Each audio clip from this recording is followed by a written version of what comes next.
तो European union के महामंथन के बाद यह भी तय हुआ है कि 6 तारीख को ब्रसेल्स में एक बार फिर यूरोपियन यूनियन मिलेगा। कीर स्टारमर ने कहा है कि ब्रिटेन यूक्रेन को $2 बिलियन की मदद देगा। इसके अलावा उन्होंने ये भी कहा है कि हम चाहते हैं कि अमेरिका हमारा भरोसेमंद सहयोगी, लेकिन हम चाहते हैं कि यूक्रेन भी शांति वार्ता की टेबल पर हो। हम यूक्रेन की रक्षा क्षमताओं को बढ़ाएंगे। रूस पर और ज़्यादा आर्थिक प्रतिबंध लगाने पर सहमति बनी है और ये सहमति बनी है कि यूक्रेन की सैन्य क्षमताओं को बढ़ाया जाए। निशांत चतुर्वेदी हमारे साथ संवाददाता इस वक्त हमारे साथ जानकारी के साथ जुड़ चुके हैं, उनके पास चलते हैं। निशांत, तो यूरोपियन यूनियन की मीटिंग में एक बात तो तय है, यूरोप इस बात पर एकमत है कि बिना यूक्रेन के टेबल पर आए कोई शांति वार्ता नहीं हो सकती। गौरव, सबसे बड़ी बात यह है आज की इस तारीख में जो ये बैठक हुई है, जो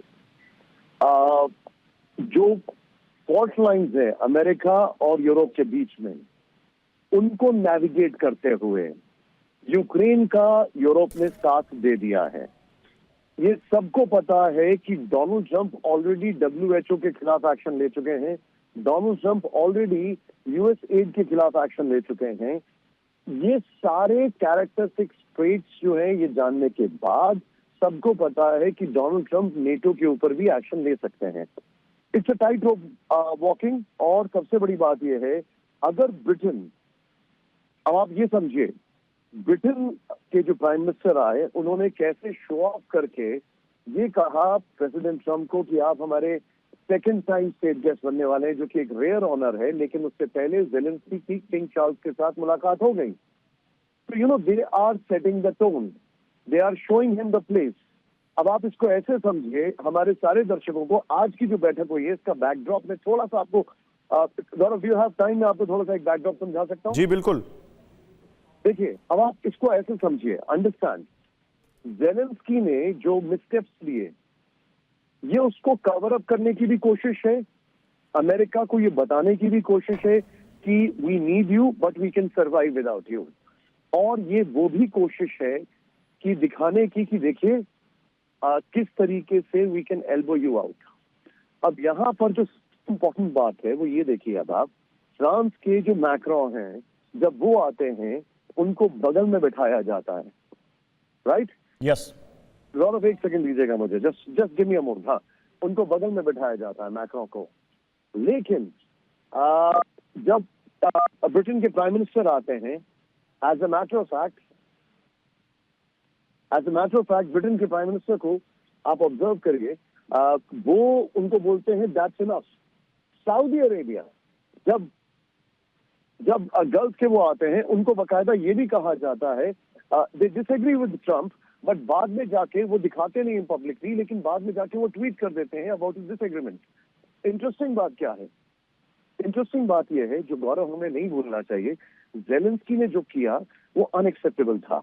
आज की जो बैठक हुई है, इस बैठक के बाद सीधे सीधे ब्रिटेन ने ये कह दिया है कि यूएस जो है एक रिलायबल अलाय है, ये हम सबको पता है।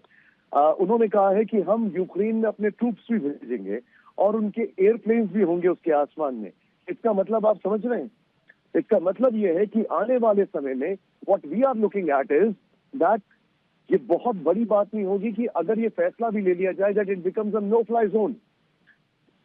यानी कि हमारे जितने भी दर्शक हैं उनको ये बात समझ में आ जाएगी अभी कि अगर ये कहा जा रहा है इस बैठक में कि रशिया अपने टर्म्स को डिक्टेट नहीं कर सकता है, तो ये कहीं से भी पीस डील की बातें नहीं हो रही हैं। The war will go on, ये जो जंग है ये जारी रहेगी। अभी तक डोनाल्ड ट्रंप ने और उनकी टीम ने रियाद में, इस्तांबुल में जितनी भी मेहनत की पुतिन के साथ, आप ये मान के चलिए कि आज की बैठक के बाद उस सारी मेहनत पर पानी फिर गया है। There is nothing that remains between इसका मतलब जिसके लिए इतना सारा हंगामा हुआ, जिसके लिए ओवल ऑफिस में पहली बार ऐसी तस्वीरें हमने देखी, वो सब यहां मकसद अब खत्म होता हुआ और ये वॉर अभी चलती रहेगी। वॉर चलती ही नहीं रहेगी गौरव। ये जो हमें लग रहा था कि ट्रंप के आने के बाद, जो ट्रंप कह रहे थे बार बार कि 24 घंटे में मैं चीजें टर्न अराउंड कर दूंगा, ट्रंप जो ये कह रहे थे कि रशिया उनका एक बहुत ट्रस्टेड अलाय आने वाले समय में बन सकता है। आज की तारीख में यूरोप ने बड़ा clearly they have actually shown America कि देखिए हम कैसे क्या कर सकते हैं। और हमें नहीं भूलना चाहिए कि कल जब जेलेंस्की वहां से फ्लाई करके आ रहे थे तो मैक्रो और ब्रिटेन के प्राइम मिनिस्टर ने ट्रंप से लगातार कई बार बातें की हैं फोन पर।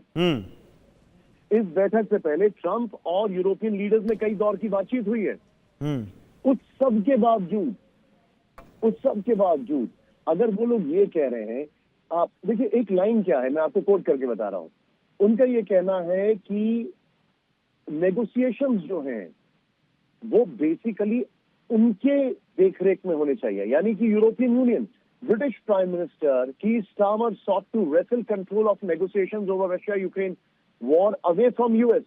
यानी कि ये मैं CNN की लाइन पढ़ रहा हूं। इसका मतलब ये है कि वो चाहते हैं कि नेगोशिएशंस में यूरोप का भी रोल हो, नेगोशिएशंस में ऑफ कोर्स हो। और क्योंकि जो ट्रंप अभी तक कर रहे थे उसमें Trump was absolutely doing it all by himself. मतलब ये चल रहा था कि सिर्फ ट्रंप करेंगे, क्योंकि ट्रंप का ख्वाब हर किसी को पता है। ट्रंप खुद कहते थे he wants a Nobel prize, he wants a peace deal to be done. देखते हैं अब किसको किस चीज का नोबेल प्राइज मिलता है, पीस का मिलता है, वॉर का मिलता है। लेकिन फिलहाल बहुत शुक्रिया आपका इन तमाम जानकारियों के लिए निशान। तो देखिए यूरोपियन यूनियन की बैठक में जो यहाँ पर एक बड़ी बात निकल कर आई है वो ये कि यूरोप चाहता है कि ये वॉर अभी इस मोड़ पर ऐसे ना खत्म हो जैसा कि ट्रंप चाहते हैं, और दूसरा वो उसको यूक्रेन को वॉर लड़ने के लिए पैसा दे रहे हैं, सैन्य सहायता देने पर सहमति बनी है। और सबसे बड़ी बात वो कह रहे हैं कि शांति वार्ता हो तो यूक्रेन टेबल पर हो।